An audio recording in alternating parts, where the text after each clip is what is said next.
We can say, well, of course I desire happiness. I desire heaven, if you want to be spiritual, but what are you working for? Well, I want to get a good mark in university. I wouldn't mind getting, the highest marks in the university. That wouldn't be too bad. I wouldn't mind. I want to do well. I want to be a success. You might even ask another, well, I want to be a good evangelist.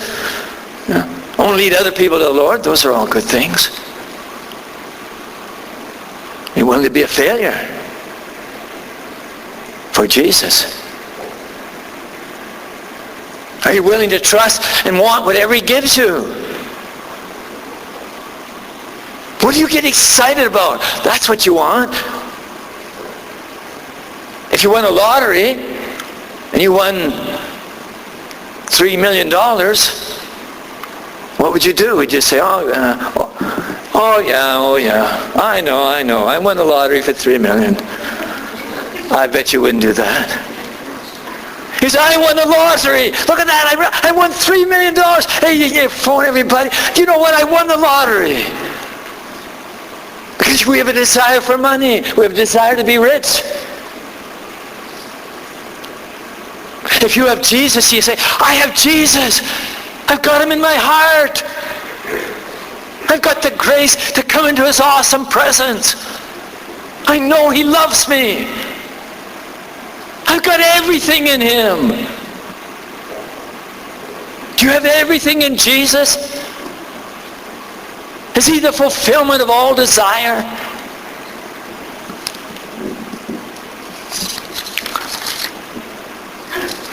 You've got to be a bit humble. I say, what do I deserve? I remember years back showing us, I went to visit this family. We'd brought them over from a refugee country, and they had this little basement suite. I was kind of embarrassed because our parents hadn't given them that great a place. It was just a dumpy little place, rusty old fridge, and the tap leaked. And I went to their place, and I was a little embarrassed. But they said, Father! And I said, what? Look, we got a fridge. Look, we got a bed. Look, we got running water. Look, we got a toilet. They were so excited. Why were they excited about that? The rest of us would have said, oh, Father, look at this dump I have to live in. The fridge is all rusty, and, a two-burner stove. And why were they all excited? And we wouldn't be the least excited. We'd be sorrowful and say, this is terrible. Why? Because they were humble and poor, and they didn't think they deserved anything great. And they were appreciative of what God gave them. I think you have to be humble to have joy. What do you get excited about? What is the desire of your heart? Well, you say, Lord, this is success for me. This is what I want. This is what I think would be a successful life.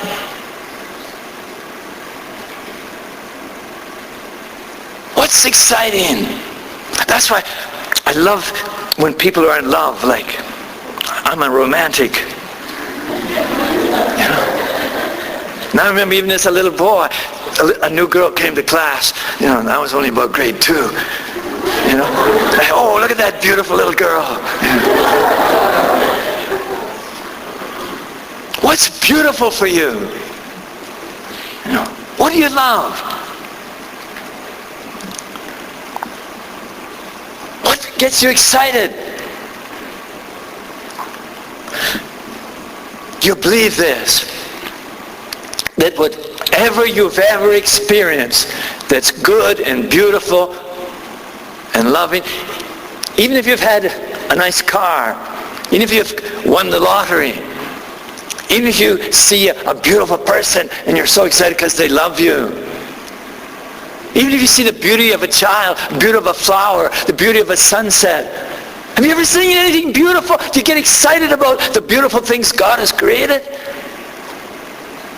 And then do you realize that whatever you've loved, whatever you've seen as beautiful and good is in Jesus? And that if you have him, you can embrace all of creation, and everything is beautiful and everything that is wonderful. I think people are beautiful. And I see the beauty of every single person. I used to joke, I say, I've married hundreds of women. I think I married Angel too.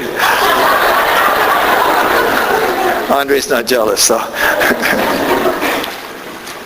Just said that as a kind of a joke, but because in a sense I'd like to embrace everybody, because everybody is that beautiful, unique image of Jesus.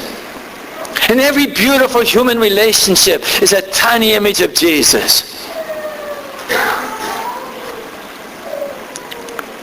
Do you believe that? And if you embrace Jesus, everything is yours. Here's what the scripture says. In him, everything in heaven and in him is everything in heaven and on earth. It pleased God to make absolute fullness reside in him.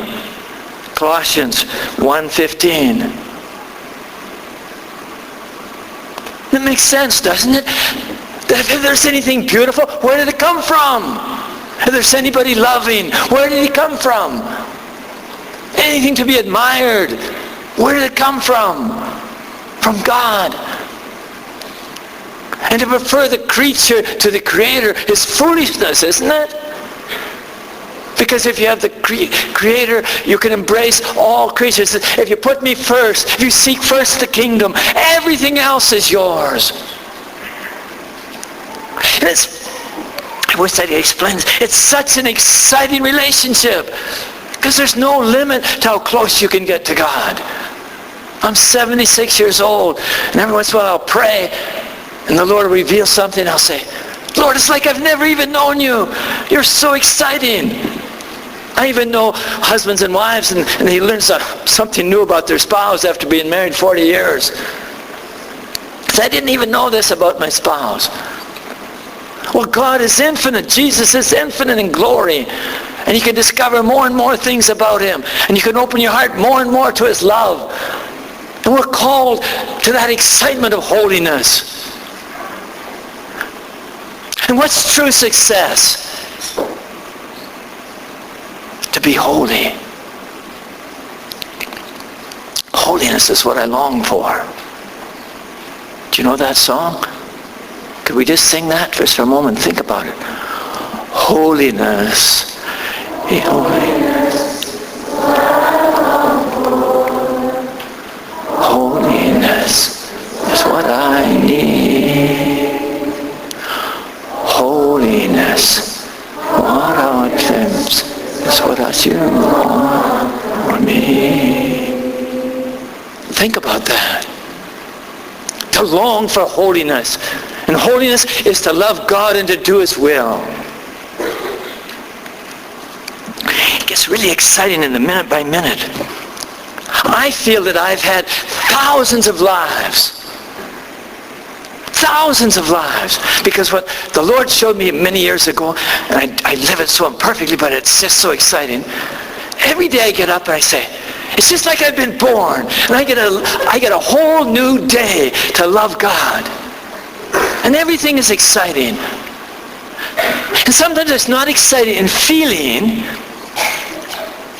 but through faith. And what I just love to say over and over again,